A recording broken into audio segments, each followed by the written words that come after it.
Hey everybody, happy Tuesday. Happy Tuesday. You guys know what time it is. First of all, I want to say welcome June. I am so glad that we are finally going to be getting some warm weather here. I am so tired of the rain and the cold weather and all this other stuff that's going on. But welcome June. I want to say to you entrepreneurs, we are ending our second quarter in business. So I hope for the first 6 months, you were setting up your business to win and end strong 2021. The secret is you work hard the first 6 months so you can relax a little bit the last 6 months. That's the secret. So I hope that's what you're doing. But anyway, we got a great show today. We always have a great show, great guests. You know, we're going to be finishing out this month of June strong. We're taking July and August off. We'll be coming back in the fall. So if you guys didn't get an opportunity to come onto the show before the end of this month, then we will catch up with you in September. So we have a great guest today. We are going to be welcoming John Childress, and he will tell you a little bit about what he does and all the fun things that he has coming down the pike and some information for you that you want to listen to. So everyone, help me welcome Mr. John into the studio. Hey, John. Hey, how are you doing today, Felicia? I'm doing great. I'm trying not to put the readers on so there's no glare, but I think I'm doing okay. I'm doing okay. So welcome to the show. I am so glad to have you here. And I just want to remind everybody once again, if you would like to say hello to John or myself, make sure you guys go to the Unapologetically Me page on Facebook. Good morning, Diane. Well, I should say good afternoon, Diane. I always say good morning, but good afternoon. Hello, Diane. So, John, okay, what's going on? So let me see. President of the Childress Business Consulting, director of, over at the Director of Business Development. Yep. Yes, at Mosaic Development Partners. Also, you and we are on a leadership team together, BBLC, which is the Black Business Leadership Correlation. So we got a lot to talk about. So what do you want to start with first? Thank you. First off, I want to thank you for giving me this opportunity. That's really great. And I think I would start off with what do I believe in life, even before we get to the business stuff. And, I really look at how do we make a difference in this world? What are the things that we do that make this life a better place because of the fact that we existed? And I've always focused my life on that, but I've had a few tough learning lessons along the way. One of them was that you don't get what you deserve in life, you get what you accept. And that was a hard thing for me to understand, because I always felt like, well, this is a good person, or I tried hard. How come this didn't happen? Well, because at the end of the day, you have to set a standard that you won't accept less than this. And that's critical. The other thing, which was a really tough learning lesson for me in life, was that don't put limits on yourself and don't allow anyone else to put limits on you. Everyone always tells you, oh, don't expect that promotion, or don't think your business is going to grow so fast, so quickly and everything. That's all in your head. If you look at the people who've done great things, such as yourself, they said, listen, I'm not letting those things stop me. I'm not letting either the limitations or failures of people who came before me determine my success. So those are like the things that I really had to learn in my foundation to get strong. Yeah, you know what? And I love it. I love that you said all of that. And I agree with all of that. And thank you for the compliment.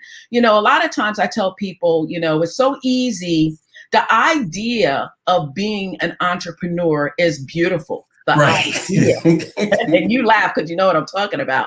Oh, yeah. Yes. But people don't realize what it takes actually to be an entrepreneur, to be a business owner, to be a person in business. They see the luxury of it, but they don't know it might have taken you 12 years, 15 years, 20 years. You've been doing this for a long time. I've been doing this for a long time. You started with Domino's. So tell us a little bit about that story. So I'm kind of what you might call bi-coastal. So I was born in Los Angeles, lived there till first grade. We moved to Willingboro, New Jersey. In ninth grade, moved back to Los Angeles. Then I went to high school in Santa Barbara. I was going to the University of California at Santa Barbara. And then I transferred to the University of Maryland. And while I was at Maryland, I was working part-time for Domino's Pizza. And they said, well, hey, we have this franchise training program where you can become a manager in training and in a couple of years own your own store. So I was like, great, I'm in. So let me tell you, you talk about the sacrifice. For first couple of years, I pretty much worked 6 or 7 days, at least 6 days a week. And I would get there at 10 a.m. to open the store, close it at about 1 a.m. on weekdays, 2 a.m. on weekends, so really putting that level in. And I was fortunate enough so that by the time I was 21, I was awarded the Domino's Pizza franchise in Long Island, New York. And I was one of, if not the first Black franchisee for Domino's Pizza out of 4,000 stores. But let me tell you, you nailed it. People look like, oh, wow, you own your own store, you can do this. No, if you really want to be an entrepreneur, you have to fall in love with the process, not the outcomes, right? Do you love what you're doing? And are you good at it? So if you think of these 3 things that come together, you love what you're doing, you're good at what you do, and someone is willing to pay you real money for it. That's entrepreneurship. That's really what it's all about. Yes, you're right. I love it. And I found out when you and I were talking a few minutes ago before we went live that you are a Leo like me. Yes, Mufasa. And yes, which is awesome. Mufasa. Yes, exactly. Exactly. Well, I wouldn't be Mufasa. I would be the female lion. Yeah, is that Nala? I don't know. Yeah, I think it's Nala. But what I love is that like attracts like. I always say that. And your business model is pretty much the way that I am. One thing we both are, we are no nonsense people. Definitely. When it comes to business, I tell people, I said, listen, I can be your girlfriend today, but tomorrow when it comes to business, I'm a completely different person because we got to get it done. That's the bottom line. I want end results. That's the bottom line. So tell us a little bit about Childress Business Consulting. What exactly is it that you do there? Sure. So it started about 13, 14 years ago now. So for 2 years, I was the head of the African American Chamber of Commerce in Philadelphia. And then a lot of folks are like, start your own business. You should do it for yourself so you can do it for profit. So I was like, okay. So I went to open up the business in 2007 and I promptly starved to death. Right? Because what my friends didn't tell me is they all wanted a hookup. Sure, they wanted to use me to help them with their business plan. But if you remember the old Popeye cartoon when Wimpy was like, I'll gladly pay you Tuesday for a hamburger today. Right. They're like, I'll gladly pay you in November for a business plan today. And I'm like, but that doesn't pay my mortgage. How do I handle that? So I actually went back to New York and spent several years, probably about 9 years, training entrepreneurs. I had several contracts with the city of New York, and I've trained probably maybe 4,200 entrepreneurs in the last 10 years or so. And then it's just started branching off into other areas. So I started off writing business plans and things for people, and then it started developing into economic development, really sitting with the city of New York, looking at particular need. Like one example is there was a need for people who had an under the table food business that live in New York City Housing Authority residences. And, so they said, well, these folks are selling their dinners in the park, they're selling them out their house, and it's all illegal, it's not safe, and it's dangerous. So we wrote and built a program for them to learn how to get legitimate, get legal, get in a licensed commercial kitchen, and a grant from city to pay for 6 months of their work. So it was a great program. We graduated 279 people. Wow. Really to move forward. Yeah, to start their own business that were illegal to make it legal. So with Childress Business Consulting, we've grown it internationally. Pre-pandemic, I was going to the Cayman Islands pretty much every other month, helping there with the Cayman Islands Small Business Association and the Cayman Islands Chamber of Commerce. I've trained in Haiti and Curacao, really doing a lot of traveling in different areas. So it's great. It's great business. I really look at it from the standpoint of I help people realize their dreams. One of my dreams with the business is to leave it to my children so that they can take it and take it much further. So that's what Childress Business Consulting does. It works with individuals, businesses, and communities, including governments, to help them come up with financial and economic solutions. Wow, that's awesome. And then also we have this, you wear so many hats. You wear so many hats. And then we have the director of business development of Mosaic Development Partners. Now, how did that happen? Sure, sure. So, Mosaic is an outstanding company, and it's probably one of the largest, if not the largest, African American and women owned commercial real estate developers in the region. And I've been doing stuff for them off and on for the last 10 years. And one of their principals, Greg Reeves, was also doing training with me in New York.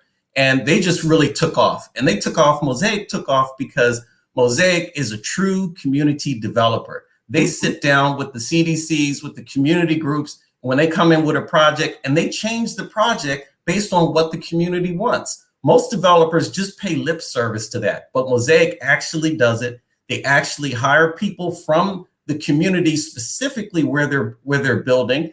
They have the highest percentage of minority and women people, both in the business and contractors. So they are a true community developer, and they really have, Mosaic has really taken off, and it's gotten a ton of great contracts, great works. It was recently announced as the co-developer for the Philadelphia Navy Yard.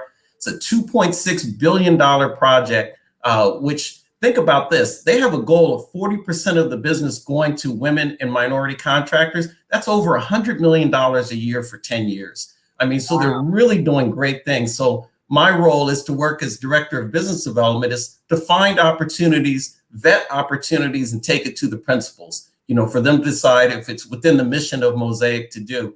And Mosaic it's a great company. And they also reach back to fledgling developers who were in the position they were in 10 years ago and help them along. So it's not the competitive dog eat dog, but let's all help us raise up. Because if you think about it, real estate is one of the most powerful ways to build long-term wealth. That's right. It's the way that we build things up. It's the way that we can have generational wealth. And it, unfortunately, on this anniversary of what, we had passed through this week, it is the anniversary of the Tulsa riots, because people realized the power of that real estate and destroyed it, right? But now we have the opportunity to build it up again, but in a totally different way. And Mosaic is a key player in doing that. That's awesome. And I agree with you about the real estate, because I, like you, had many hats as well. I've been here for 100 years, of course. Right. But, I got in, let me see, was it 2018? When, that's when I got in. That's when Temple was buying up everything over in North Philly. And I jumped on that bandwagon. I ended up buying 10 investment properties. So out of the 10, I ended up selling 5 because they really started being in some really rough neighborhoods. And I just knew that my return on investment wasn't going to be the best. So I held on to 5. But you're right. Real estate, people are always going to need somewhere to live. And it's like restaurants. They're always going to need somewhere to eat. That's right. So, you have to, because I didn't know I was going to get married one day. And I wasn't depending on waiting for someone to come and take care of me. So I had to put these things in place myself. Okay, so now we're fast forwarding a little bit. So now we were talking about BBLC, the Black Business Leadership Correlation, which I was kind of recruited to.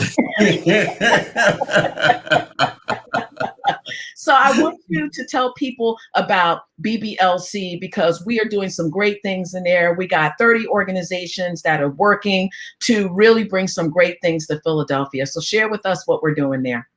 Certainly, certainly. So the coalition was started by the late Mr. Earl Harvey and about 30 to 35 Black business leaders across Philadelphia. And I believe that was January of 2020. And a couple months later, Earl asked me to come in and join and help, because he knew about my ability for organizing and helping to put things together, and also my former time serving as director of the chamber. And so when I got there, what I found was amazing, in that here's this group of business leaders meeting every single Friday from 4 p.m. to 6 p.m. Rain, shine, winter, spring, summer, didn't matter.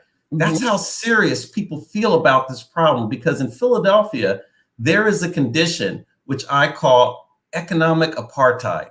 And what that means is that even though African Americans are 43% of the population, the largest group, we own most of the poverty and little of the wealth. 17% of the city of Philadelphia owns 80% of the wealth. So that was something we had to address, because look at what it leads to in our communities: the lack of poverty, the lack of generational wealth.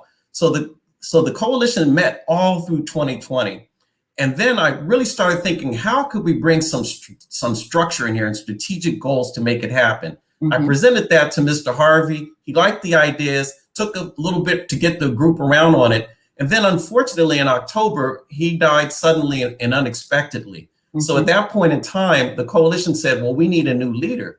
So a few people asked if I wanted to be the leader. And I said, it makes more sense for us to have a leadership team and a steering committee, because one of the failures of our organizations in the past, or limitations, I won't say failures, but limitations, is that we make it all about one person, you know, instead of about the work that we're doing, the goals that we have, the objectives that we have. So I said, okay, I need a leadership team. And I looked around for the folks on the meeting, and there were a couple of people that really stood out for the quality of their work. One of them was Dr. Jamie Green, formerly known as Dr. Jamie Bracy Green, just a brilliant lady.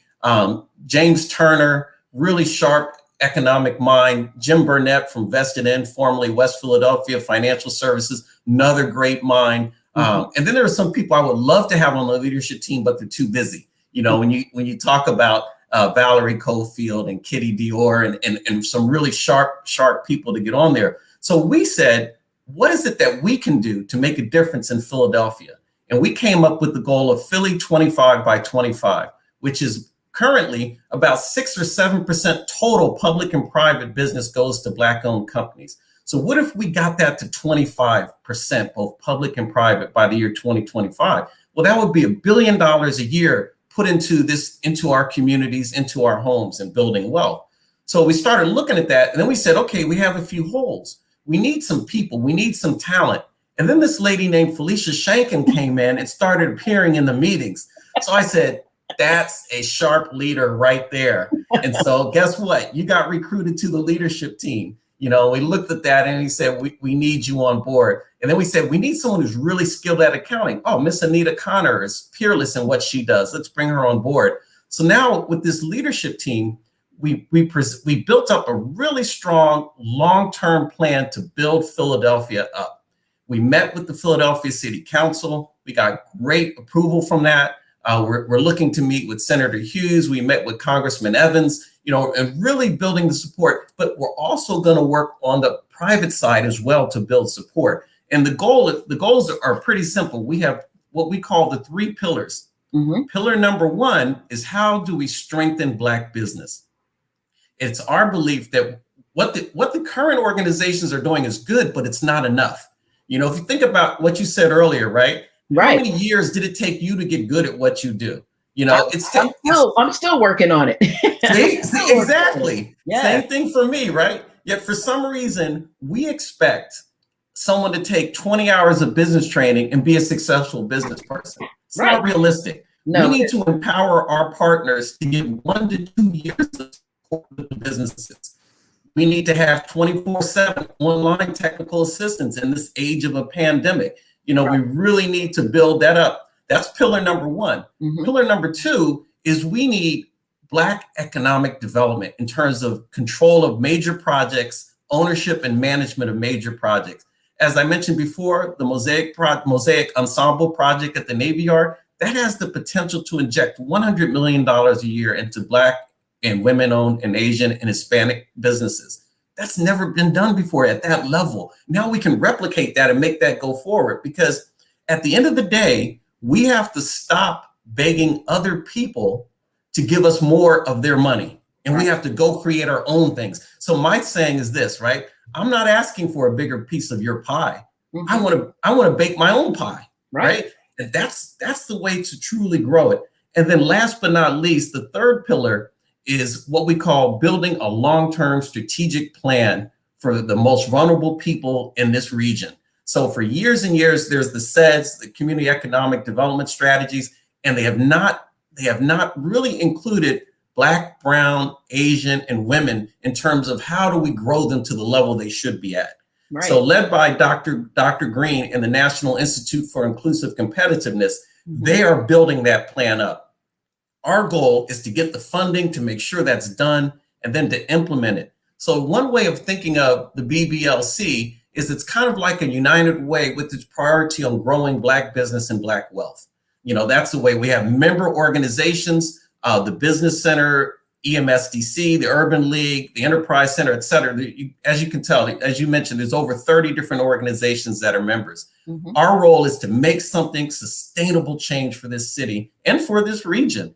And, having you on board and PWNC on board is tremendous, because of the credibility that you have, because of the team and the businesses that you bring to the table. Now it's up to us to deliver to them, so that's the key behind BBLC. It's really very simple, is that we want to build something that brings a lasting change.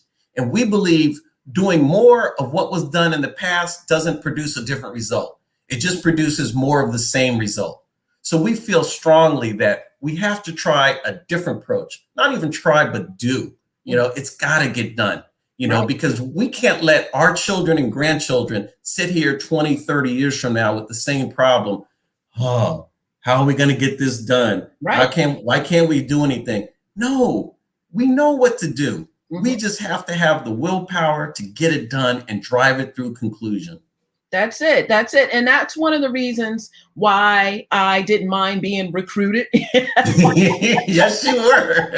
Voluntold even? Yeah, I know, right? Voluntold. I like that. Voluntold, exactly. And I want to thank Broderick for that opportunity. Thank you. Yes. But it definitely. is so true, John. And that's one of the reasons why I did not mind joining, because I heard and saw the vision. There's Yeah. been organizations that I have been on, and I gave them a year and they just wasn't doing anything. It was Right. stagnant. It was stagnant. And I think you and I now have developed somewhat of a friendship that, and you being a Leo too, and a New Yorker, That's right. and a New Yorker, that Definitely. we can't stand still. We can't stand No. still. If there's no results, you have to move on. And it's not a reflection of, I won't say leadership, but Right. the drive that I have is different from maybe the drive someone else had. The drive that you have is maybe different, but like I said, Definitely. like attracts like. So I am excited about what's going to be happening in the BBLC, and I'm excited that we can be a part of it, because like you so eloquently let everyone know, yes, we do have over 1,200 women businesses in our That's right. organization.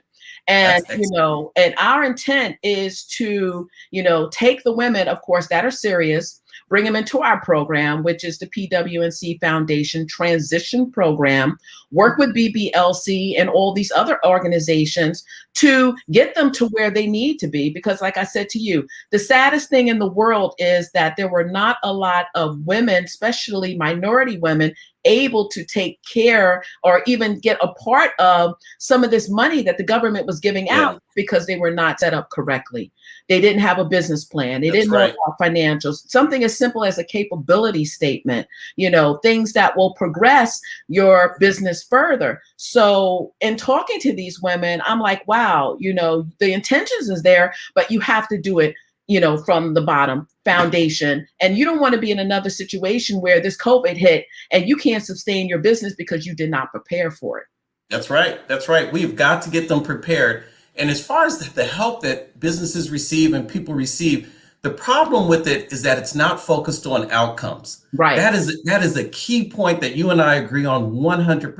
Mm-hmm. Don't pay me for working with you. Right. Pay me for getting you to a level that you weren't at before. Exactly. We have to change our mindsets. Right. We have to change our mindsets into everything. That goes from the US government down to the private industry, to the individual organizations that are working with business.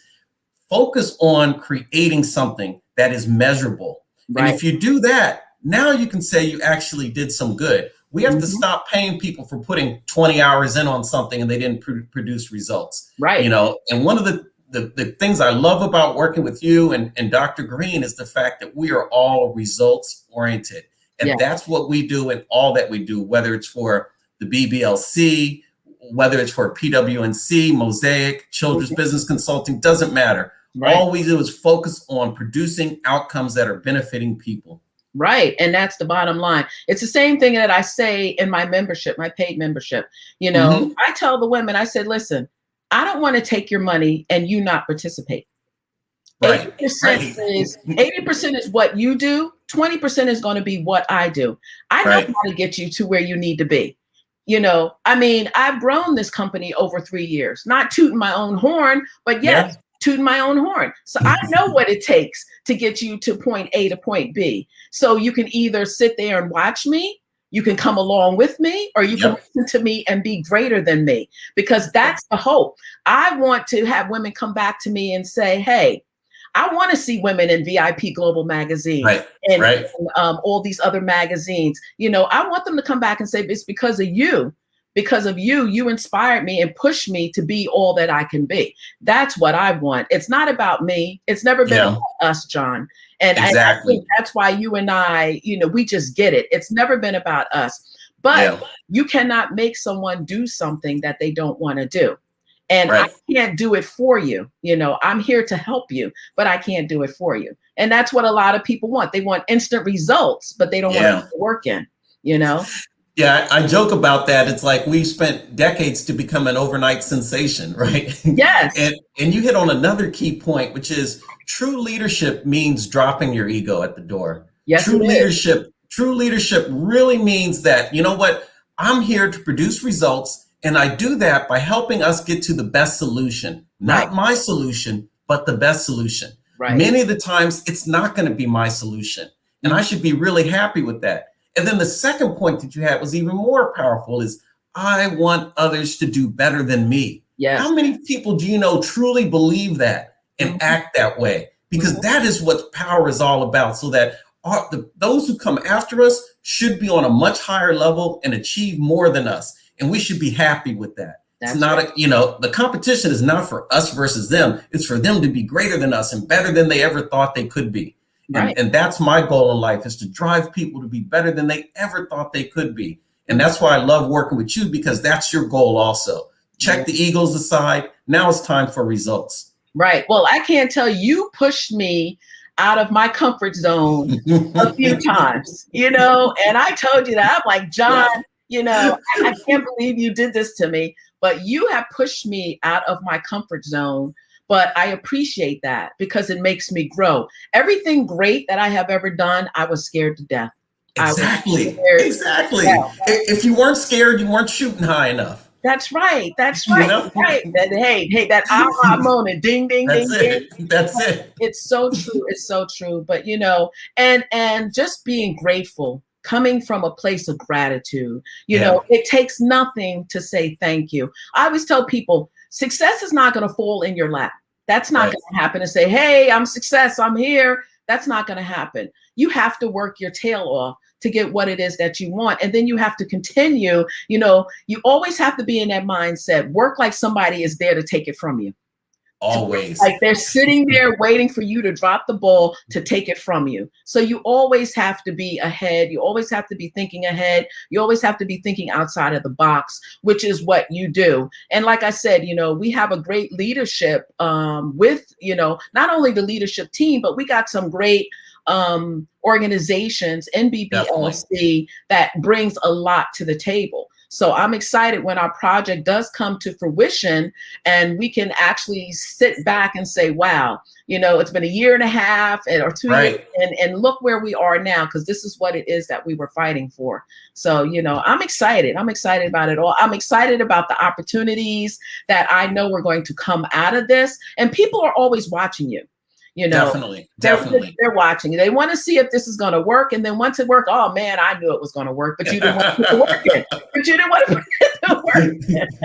Happens all the time. I see it right now. We're getting calls from people who wouldn't even take our calls before, 3 or 4 months ago. And that's a beautiful thing. And guess what? I'm not mad. No vengeance. Come on aboard. If you can help, you drop the ego. This is not a personal thing. This is us helping our community. And no ego will get in the way of that. We're going to produce the results, and anyone else who wants to produce results, you're welcome to get on board.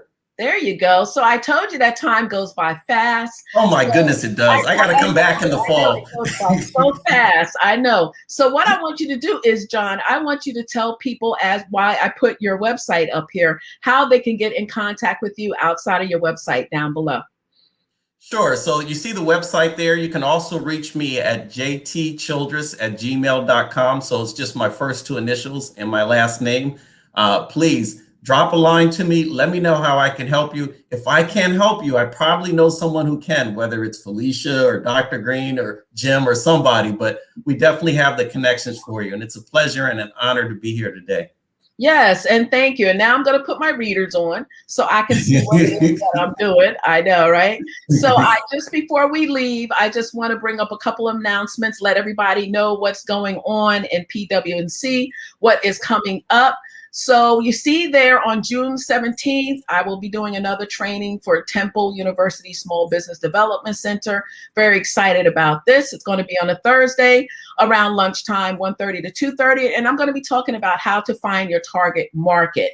If you're in business, that is your foundation. That's your first thing. You have to know who you are selling your products or your service to. So that I would definitely like for you guys to join. You can go to phillywnc.org at our upcoming events, or just phillywnc.org and go to events, and that will show you also what we're doing. Next, after that, we have Fran McNeil, who is going to be doing 7 questions to improve your business sanity. That's coming up on June 16th.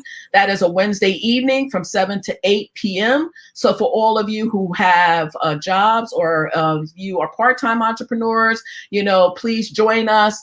She's going to be talking about stress and lack of sleep and getting clarity in your business, focus and growth, and different things like that. The cost of that is $10. The $10 goes towards our PWNC Foundation, so we can continue to bring these type of webinars to you. And last but not least, I'm excited about this. Actually, I am working with John's sister on this. It is Social Media Day Philadelphia. Normally this is done in person. I think one day they are going to be doing a meet and greet down at the Navy Yard. So we're very excited about that. This is a 2-day event. It's going to be from June 30th to July 1st. You would go to that link there, and I'll be putting all the links to this in the comments once the live is done. So I'm glad to be a committee member on that. So there are going to be a great lineup of people that are coming, that are going to just talk to you about social media, marketing, digital marketing, good stuff, all good stuff. So in saying that, so John, hold on for a second. I'm going to go say goodbye to everybody. And thank you once again for being on. Thank you very much. It's a pleasure to be here. Thank you.